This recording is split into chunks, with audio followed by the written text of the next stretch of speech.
Nope, it's not Christmas, but I'm about as happy as a kid at Christmas, so I thought, why not get in the festive mood, even though it's just March. So for those of you that watch my videos, I think you've probably learned that I don't get too excited about a whole lot, but I am very excited to open this box right here that I got from Rob Cosman.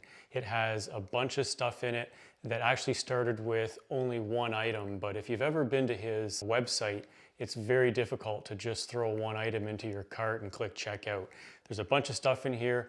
I'm going to unbox it, I'm going to show it to you, and I'm going to do some reviews and some comparisons on probably most of the items that are in this box.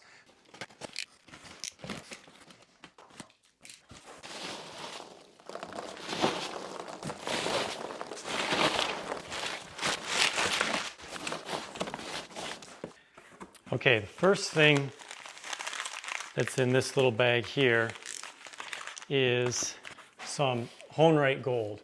Now, if anybody watching doesn't know what HoneRite Gold is, it's an additive you put into water so that you can use it on your diamond stones so that it doesn't make the water rust your tool steel or your diamond stones. So I've wanted this for a little while. I've had some diamond stones for some time now and some other water stones as well, but we'll put this into the water that I spritz onto the water stones as well as the diamond stones, and then I won't get any corrosion or rust on the surfaces. Okay, the next item in the box is a WoodRiver number 92 medium shoulder plane, and this was one of those purchases that kind of ended up in the cart along with a bunch of other ones. Okay, I'll get to my main item at the very end of the video, but this was one that came, of very, very high interest to me just because I've used some other planes in the past and I've got a lot of tendons I want to be able to trim up and some shoulders I want to be able to trim up on different projects in the near future. So I thought I should probably have a really good shoulder plane in order to do that. So that's item number 2. Item number 3 on the list is kind of a similar nature. It is the WoodRiver low angle block plane, and it does have an adjustable mouth on it, so you can tighten up how close the toe or the mouth goes to the edge of the blade as it's protruding out of the bottom or the sole of the plane. And we're really looking forward to this one because I think it's a little bit narrower than the current block plane that I have.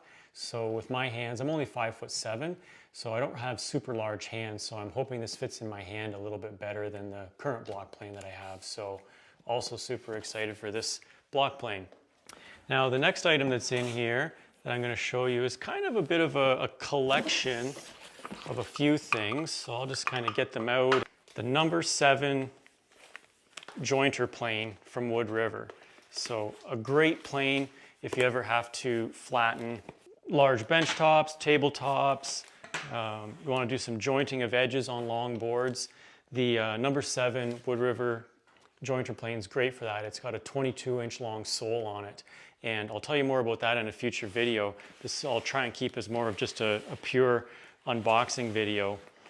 And of course you have to have the highly recommended by Rob, the number 5.5 jack plane.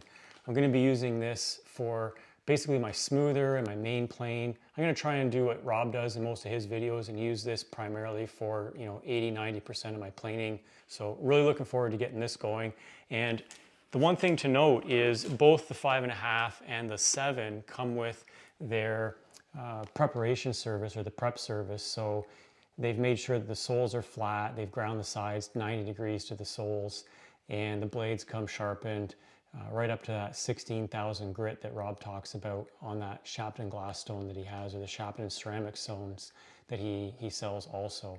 I didn't buy any of the stones from Rob at the present time. My water stones I had way before I ever even learned about Rob and the products that he sold. So I'm going to have to wear those out first before I go and try out some of those Shapton stones that he has on his website for sale. The other thing I got is a couple of the plain AdjuSTARs.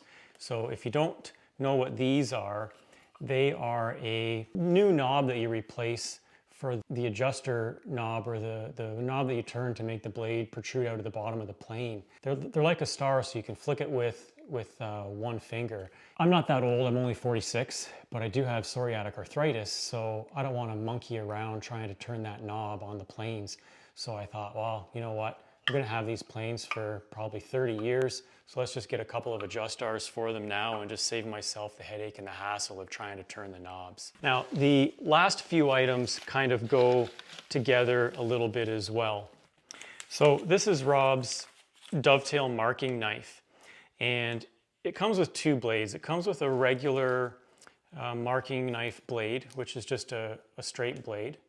Okay, but it also comes with a blade that's made out of the same saw plate material with the same teeth as what's on his dovetail saw.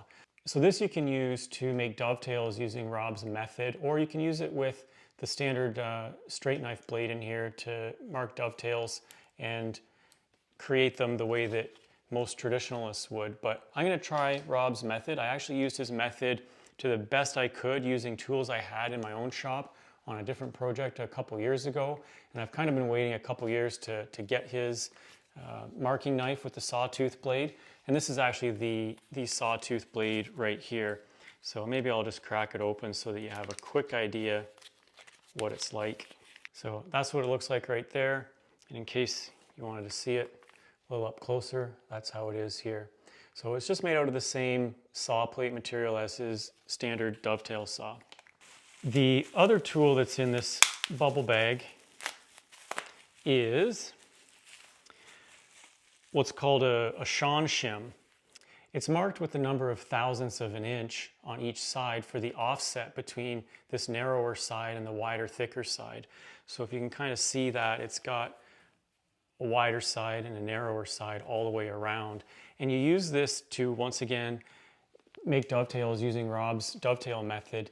Another one of those items where you go to his website and you can't avoid just buying one thing. The main item that I went to his website to buy is in my left hand right now. It is the very highly recommended and sought after Rob Cosman dovetail saw. This thing I'm really looking forward to using. I've been talking about it for probably at least 1 year or more, and I can't wait to put this thing into use. Now, I got it with the black resin handle. Let's get this out so you can see it. Oh, he's actually got it sealed up on both ends here so it can't fall out of the packaging. Let's get some scissors.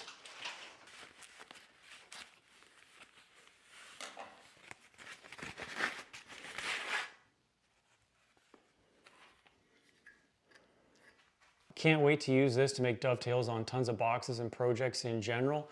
And as he says in his videos, it does have some really nice weight to it actually. It's really going to help with the dovetailing once I get going on that very soon. And the first dovetails I'm probably going to cut with this saw are going to be the houndstooth dovetails on the front of my Roubo bench. That's some of the parts of it right there. So we're going to get to that very shortly because I'm starting to make good progress on that bench. Good night, dovetail saw.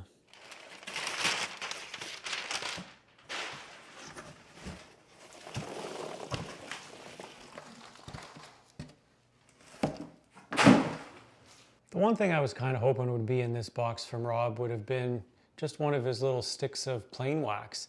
I kind of thought maybe with an order this big he might have thrown in a stick of plain wax, but in any event, I'm still super happy with everything I got. So leave some comments down below. Let me know what you think of some of these items, if you have them in your shop, and if you've liked them, not liked them, and even maybe if you want to leave some comments on what kinds of comparison videos or reviews. I will definitely be reviewing the dovetail saw. That's one of the videos I've wanted to make for a really, really long time. So until next time, everybody, go out there and build something beautiful.